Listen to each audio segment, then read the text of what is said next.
இன்னைக்கு நம்ம மூவி ரிவ்யூவில் பார்க்க போகிற படம் வந்து இதய முரளி. மூவி ரிவ்யூ போகிறதுக்கு முன்னாடி நம்ம சேனலை சப்ஸ்கிரைப் பண்ணுங்க கைஸ். படத்தோட லைன் என்னன்னு பார்த்தீங்கன்னா, ஹீரோட ஃப்ரெண்ட்ஸ் எல்லாமே அமெரிக்காவில் இருக்காங்க. அவங்க வந்து அடுத்த நாள் வந்து அதர்வாக்கு கல்யாணம். அவங்க அமெரிக்காலேருந்து வராங்க. வர வழியில் ஃபகத் வாசில சந்திக்கிறாங்க. இவரோட கதையெல்லாம் அவர்கிட்ட சொல்கிறாங்க. அவரோட லைஃப்பில் 3 காதல் அந்த மாதிரி வருது. அவர் லவ்வை வந்து அவங்க கிட்ட வந்து சொல்லவே இல்லை. அது ஏன் சொல்லலை, எதனால அவரால் சொல்ல முடியல, அதுக்கப்புறம் என்ன நடந்துச்சு, அதுதான் இந்த படத்தோட லைன். இந்த படம் பார்த்தீங்கன்னா, இதயம்ன்ற ஒரு படம் முரளி சாரோட.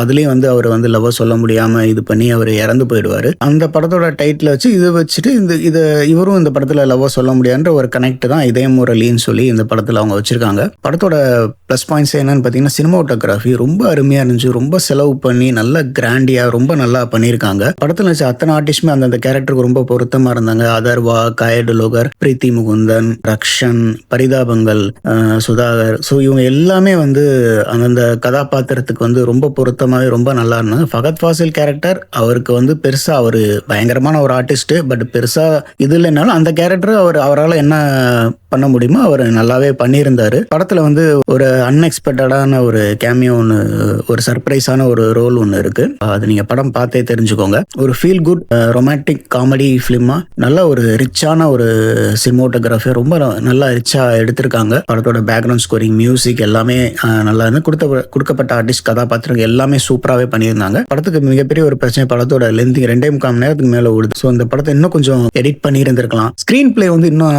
சுவாரஸ்யமா பண்ணியிருந்திருக்கலாம். ஒரு ஆவரேஜா தான் பண்ணியிருந்தாங்க. பட் இருந்தாலும் ஒரு ஒன் டைம் டீசென்டான ஒரு ஒன் டைம் வாட்சபிள் ஃபிலிமா அந்த படம் இருக்கு. ஃபேமிலியோட போய் பாருங்க. நல்ல ஒரு ரிச்சா கிராண்டா விஷுவல் ஸ்டம்மிங்கா அந்த படம் இருக்கு. ஸோ ஓவராலா இந்த படம் வந்து பாத்தீங்கன்னா ஃபர்ஸ்ட் ஆஃப் ஸ்டார்ட் பண்ணி ரொம்ப நல்லாவே இருக்கும். முடிச்சதுமே இவங்க நல்லா தான் முடிச்சிருப்பாங்க.